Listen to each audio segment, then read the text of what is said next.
79वें स्वतंत्रता दिवस के इस पावनमय और मंगलमय अवसर पर इस कार्यक्रम में आए हुए हमारे स्वतंत्रता सेनानी परिवार के दोनों सदस्यगण,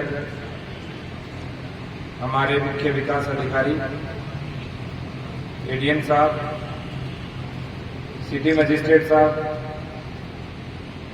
हमारे डिप्टी कलेक्टर रामानुज जी, निधि,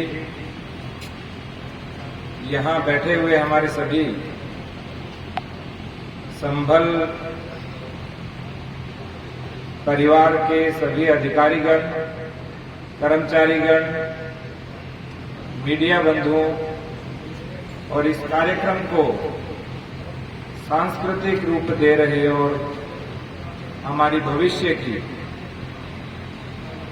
आशाएं प्यारे बच्चों, आज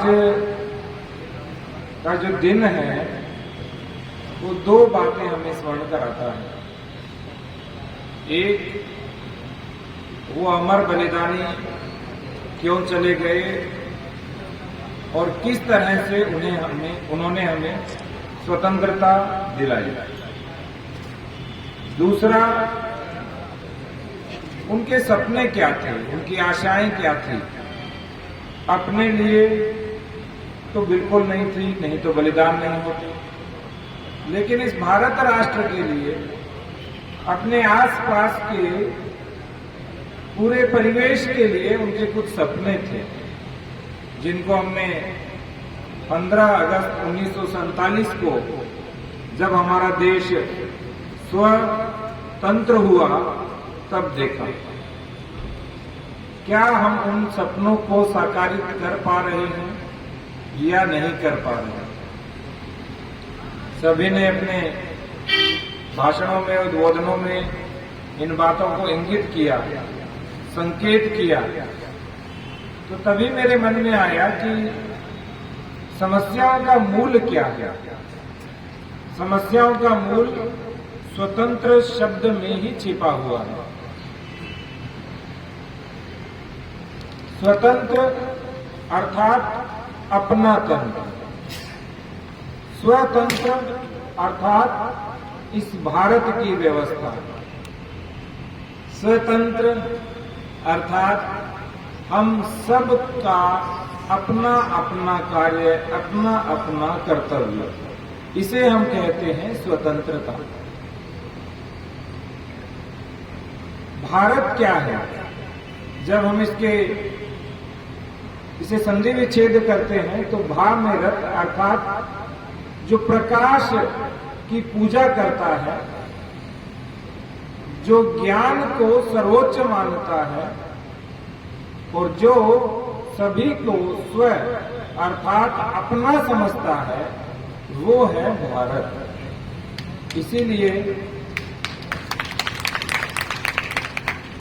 इसीलिए जो भारत है, भारत में कोई भी पूजा हो, कोई भी, पिछली बार भी गई थी, हम बात कर रहे थे हमारे अपने तंत्र की। अभी जैसे बिजली चली गई, आप सोच के देखिए, जब बिजली नहीं होती थी तो लोग कैसे बोलते होंगे, सभाओं को संबोधन कैसे देते होंगे। वो भी तो समय होता होगा। उस समय तो युद्ध के समय में, जिसको हम वार क्राई कहते हैं, युद्ध में जा रहे लोगों को प्रेरित करना,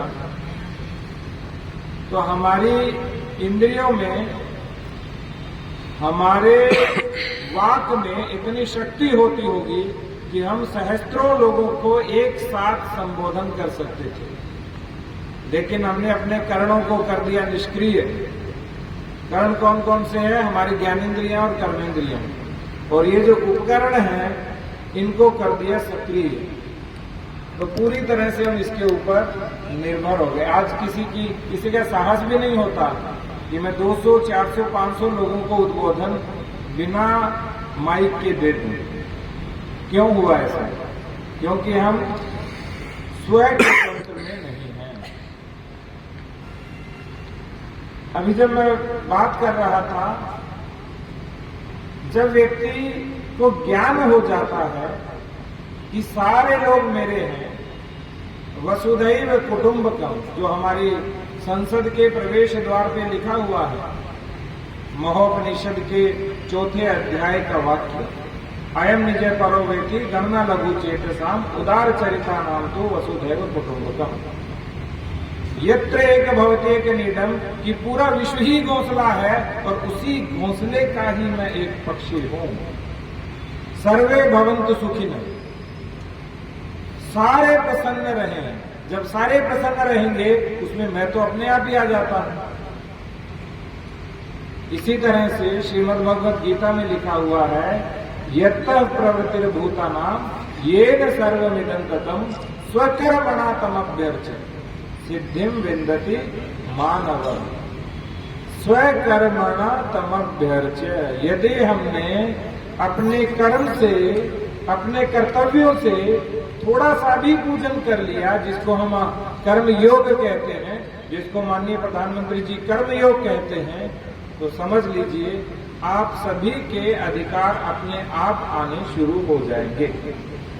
अब भारत और अभारत में अंतर क्या है? सबसे बड़ी बात, भारत हमेशा कर्तव्यों की बात करता है, स्व की बात करता है, और जो अभारत है वो हमेशा अधिकारों की बात करता है। मानवाधिकार कहां से आए? पश्चिम से आए। क्यों?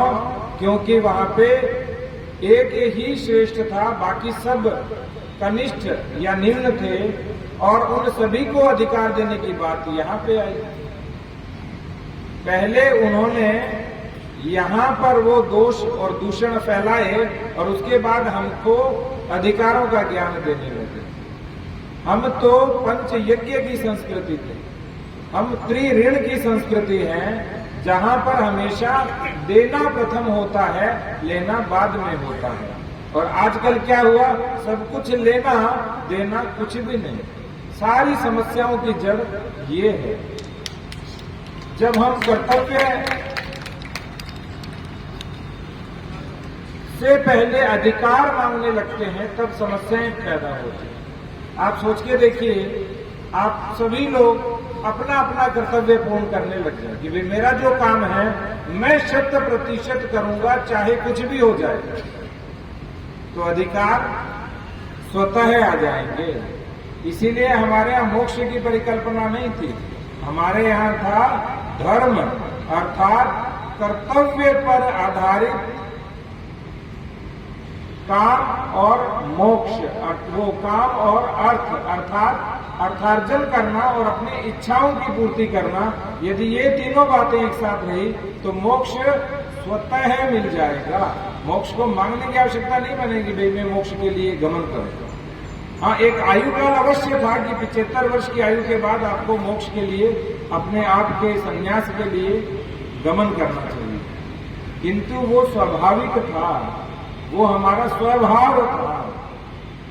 लेकिन आज हमारा स्वभाव नहीं रहा, हमारा अधिकार भाव हो गया, ये भी मेरा, ये भी मेरा, ये भी मेरा। अभी IGRS की बात चल रही थी, शिकायतों की बात चल रही थी, एडीएम साहब ने बहुत अच्छे से बताया। एक व्यक्ति सेना से आता है और उसका काम तो सर्वोपरि होना चाहिए हमारे लिए, आया है तो उसी दिन काम हो जाए, 1 से 2 दिन के अंदर, क्यों उसे कार्यालय के चक्कर काटने पड़े? और सेना का व्यक्ति ही क्यों? जब हम स्व संस्कृति हैं, स्वमान की संस्कृति है, स्वतंत्र की संस्कृति है, स्व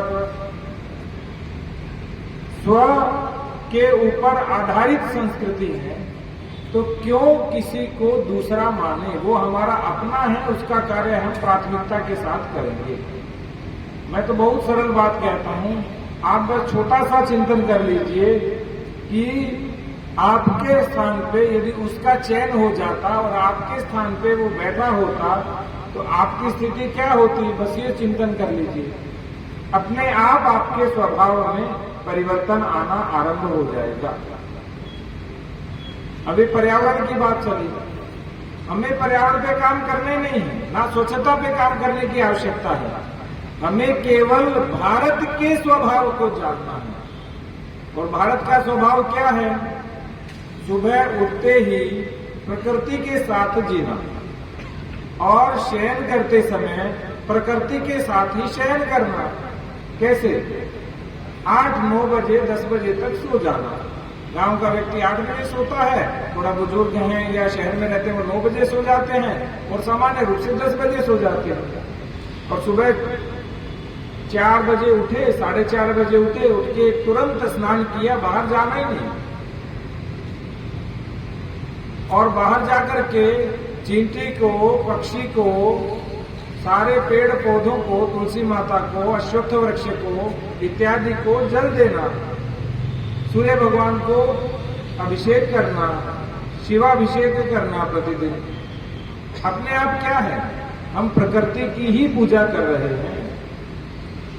और यदि ये अपने जीवन में घटित होना शुरू हो गया तो मैं गारंटी से कहता हूं, ये जो पर्यावरण वेस्ट वाले चिल्लाते हैं ना, इसे चिल्लाने की कोई आवश्यकता नहीं है। हमारी तो संस्कृति ही ऐसी है जो प्रो एनवायरमेंट फ्रेंडली है और उनकी विकृति है संस्कृति ने जो अगेंस्ट एनवायरमेंट है। हर बात उनकी अगेंस्ट है। वो जो सम्मेलन करते हैं वो बड़े बड़े एसी के कक्षों में बैठ करके और प्रदूषण फैला करके 500 लोग आएंगे, 500 गाड़ियां आएंगे और फिर सम्मेलन करेंगे, सारा तो प्रदूषण हो गया। रिजल्ट क्या है? हमारे यहाँ तो जन्मदिन के ऊपर पौधा लगाते थे, उस पौधे को बच्चे की तरह पालते थे। 10 कूप समोवापी 10 वापी समो हृदय, 10 हृदय समो पुत्र, 10 पुत्र समो वृक्ष। यानी एक वृक्ष को 10 पुत्रों के समान माना गया है, ऐसे पालते थे। ये हाईवे के ऊपर 200 मीटर की रोड बन रही थी, तो वहां पे एक छोटी सी गुमटी आ रही थी मंदिर की और दूसरा एक बड़ा वृक्ष आ रहा था। तो वृक्ष हमने नहीं हटाया। क्यों? क्योंकि एक वृक्ष का जीवन काल 50, 60, 70 वर्ष होता है। और यदि वो अश्वत्थ वृक्ष है, वो बरगद का वृक्ष है, वो पाकड़ का वृक्ष है, तो कुछ वृक्षों का जो जीवन काल है वो 200, 300, 400, 500 वर्ष भी होता है। आपने पुराने से पुराने कदम्ब के वृक्ष भी देखेंगे, 5200 वर्ष पुराना कदम्ब का वृक्ष हमारे यहाँ पे। इसका तात्पर्य क्या हुआ? हमें केवल स्वयं को अपनाना है, पर को छोड़ना है। हम स्वच्छता बहुत चिल्लाते हैं। माननीय प्रधानमंत्री जी ने लाल किले से आह्वान किया था कि पूरा देश स्वच्छ हो, आपको कुछ नहीं करना। जैसे पहले गृहिणी उठते ही स्नान करने के बाद सबसे पहले घर की सफाई करती थी और उसके बाद बाहर जाके सड़क की सफाई करती थी और कूड़ा एक साइड में रख देती थी, बस वो काम करना है। हमें नया काम करना ही नहीं है, हमें केवल अपना जो है वो सीखना है। बस जो भुला दिया, जो इस पीढ़ी ने भुला दिया, हमारे साथ में दूसरी पीढ़ी है हमारी, जिसमें हमारे माता पिता हैं, दादा दादी हैं, नाना नानी हैं, वो पीढ़ी हमारे साथ है, उनसे हमें सीखना। अब हम बात करते हैं स्व अर्थ की। हमारे यहाँ स्व अर्थ को सबसे बुरा माना गया, स्वार्थ। हमारे यहाँ पर अर्थ अर्थात जो धन है वो दूसरे को देना। इसीलिए कलयुग में धर्म के 4 पाद में से एक ही पाद बचा है, उसे कहते हैं दान। दान का अर्थ होता है देना। तो हमेशा देने का भाव रखना, बाकी सब चीजें अपने आप आती जाएंगी। लेकिन ये सारी चीजें आएंगी कैसे? ये आएंगी स्व अध्याय से। इसीलिए अपने आप का भी अध्ययन करना और स्वाध्याय भी करना, कुछ पढ़ना, कुछ अच्छा पढ़ते रहना। ये जो वेस्ट की संस्कृति आ गई ना, पता नहीं कोई भी किसी की इसकी ऑटोबायोग्राफी पढ़ लो, इसकी बायोग्राफी पढ़ लो, इसने ये किया। आपको कुछ नहीं करना, अपने मूल ग्रंथों को पकड़ लीजिए। श्रीमद् भगवद गीता को ले लीजिए, रामचरितमानस को ले लीजिए। महाभारत के बारे में तो ये लिखा है कि संसार में ऐसा कुछ नहीं जो महाभारत में है, और महाभारत में है उससे अधिक भी और कहीं कुछ नहीं है।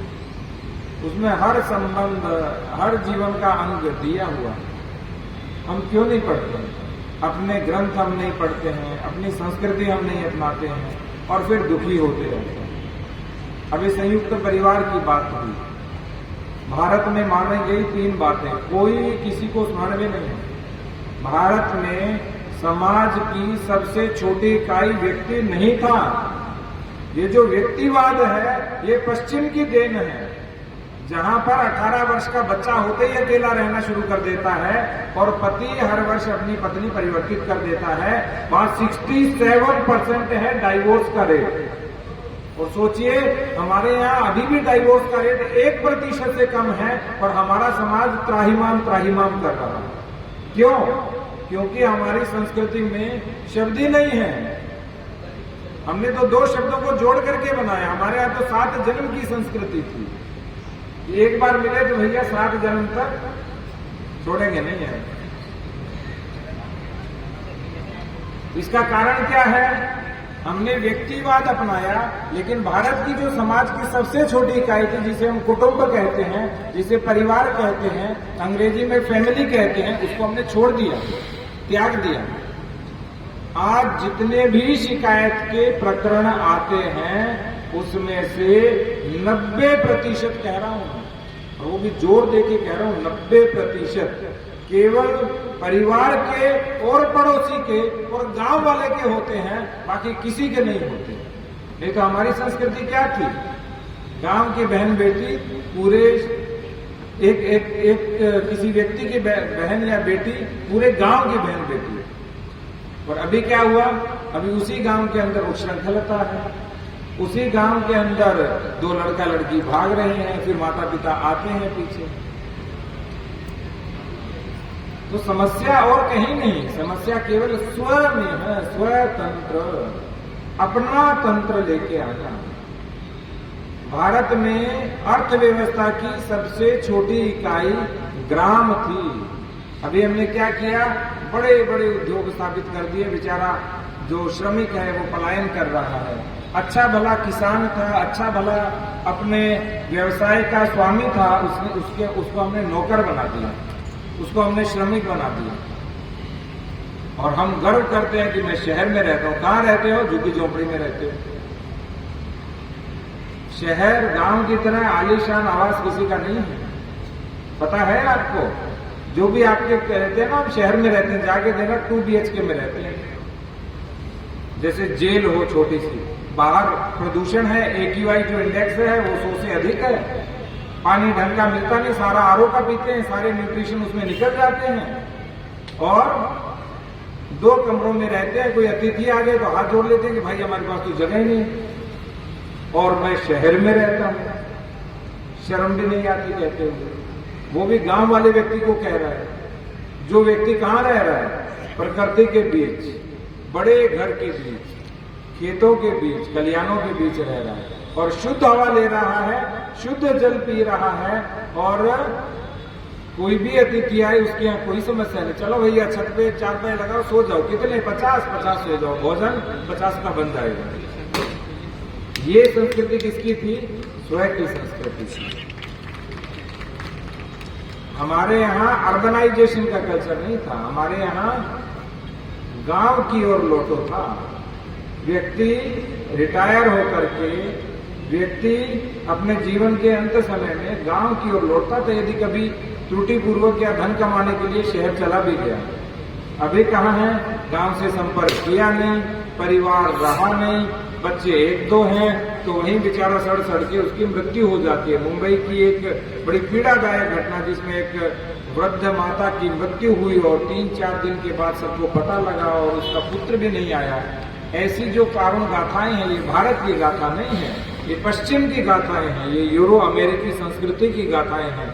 लेकिन हमारे यहाँ अटी इसलिए पड़ी है क्योंकि हम उनका अंधानुकरण कर रहे हैं। हम स्व का तंत्र तो स्थापित ही नहीं कर रहे हैं। इसीलिए जब हम शिक्षा की बात करते हैं तो शिक्षकों को हम आह्वान करते हैं कि ये भारतीय शिक्षा का स्वतंत्रता संग्राम चल रहा है और आप भारतीय शिक्षा के स्वतंत्रता संग्राम के सेनानी हैं। उसी में हमारी जो राष्ट्रीय शिक्षा नीति 2020 है, जो स्थानीयता की बात करती है, स्थानीय भाषा मातृभाषा की बात करती है, जो संस्कृत की बात करती है, जो आसपास के परिवेश से जुड़ने की बात करती है। अभी जो ICDS में भारत की मिट्टी के नाम से कार्यक्रम होता है, उस मिट्टी से जुड़ने की बात करती है। ये है हमारी राष्ट्रीय शिक्षा नीति। और उसी में भारतीय ज्ञान परंपरा की बात होती है। जब तक ज्ञान की दृष्टि से प्रकाशित नहीं होंगे तब तक स्वर्ग नहीं बनेगा। स्वर्ग और कहीं थोड़ी है, स्वर्ग यही है। आप लोग सोचते होंगे कि भारत का पाताल लोक पता नहीं कहाँ नीचे कितना है। पाताल लोक किसे कहते थे पता है? मय देश को। और जो मय देश है वो वर्तमान अमेरिका ही है। और हम उस पाताल की संस्कृति, जो पाताल देश था, उसी का अनुसरण करने में लगे हुए हैं। इसीलिए आप देखते हो, वो हमेशा सोचते हैं कि समस्याएं समाधान हो जाएंगी, लेकिन समस्याएं बढ़ रही हैं लगातार। एक बहुत वरिष्ठ अधिकारी आए, जब मैं सीडीओ था फर्रुखाबाद में, वो वहां ज्वाइंट मजिस्ट्रेट रहे थे मेरे आने से 35 वर्ष पहले। और वो कहते थे साहब यही नाली खड़ंजा चक्रोड की समस्या हमारे यहाँ अभी थी और यही आज भी है। मैं सर आपके समय में तो कम होती होगी, लोग कम लड़ते होंगे, आज तो लड़ाई और अधिक शुरू हुई। क्यों? क्योंकि परिवार में विभाजन लगातार जारी है। एकल परिवार से जमीनें भी एकल हो रही है। छोटे छोटे टुकड़ों में 1-1 इंच लेने का झगड़ा चलता है।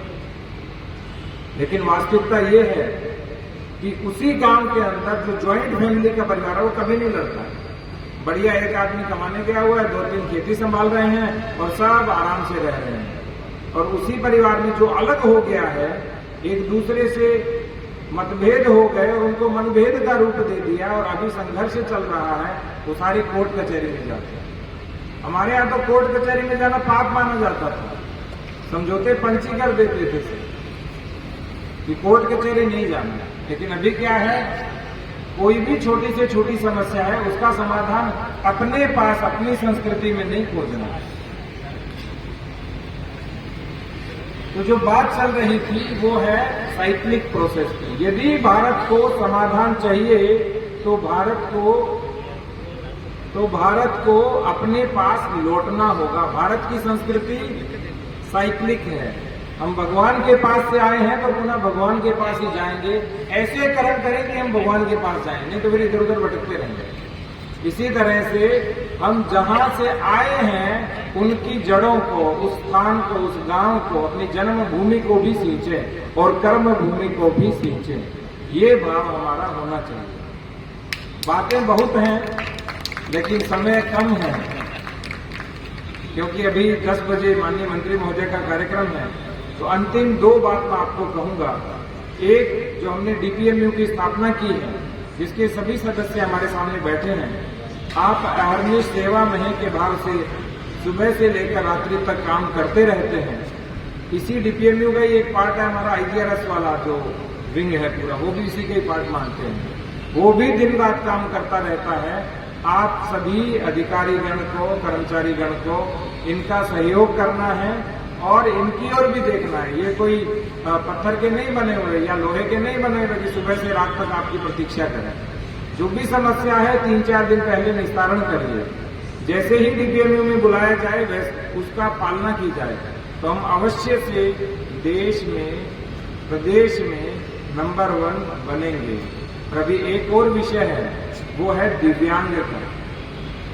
जो दिव्यांग जन है उनकी ओर हम हमेशा देखें कि किस तरह से हमारे दिव्यांग हमारा ही अंश है। बस किसी न किसी प्राकृतिक कारण से या किसी भगवत इच्छा से उनमें ऐसी समस्या हुई तो उनके साथ यदि हम खड़े रहेंगे तो उन दिव्यांगों को संबल भी मिलेगा। और संबल तो संभाल देगा ही देगा, ये तो स्वाभाविक है। तो मैं चाहूंगा 2-3 ग्रंथ आप पढ़िए अवश्य से, क्योंकि स्वतंत्र तभी आएगा जब स्व अध्याय अर्थात तो स्वाध्याय करेंगे। जीवन विकास के सूत्र अवश्य पढ़िए। रमणीय वृक्ष अवश्य पढ़िए। भारत भारती मैथिली शरण गुप्त अवश्य पढ़िए। और जितनी भी नारी शक्ति है वो पितामही विद्यापीठ ग्रंथ है, ग्रैंड मदर्स यूनिवर्सिटी अवश्य पढ़िए। राम मनोहर लोहिया जी का भारत विभाजन के गुनहगार अवश्य पढ़िए, क्योंकि इतिहास को जो स्मरण रखता है उसका वर्तमान और भविष्य भी उज्जवल होता है। तो एक बार फिर यहाँ बैठे हुए हमारे सभी भाई बहनों को 79वें स्वतंत्रता दिवस की बहुत बहुत बहुत शुभकामनाएं, मंगल कामनाएं, बधाई। जय हिंद, जय भारत।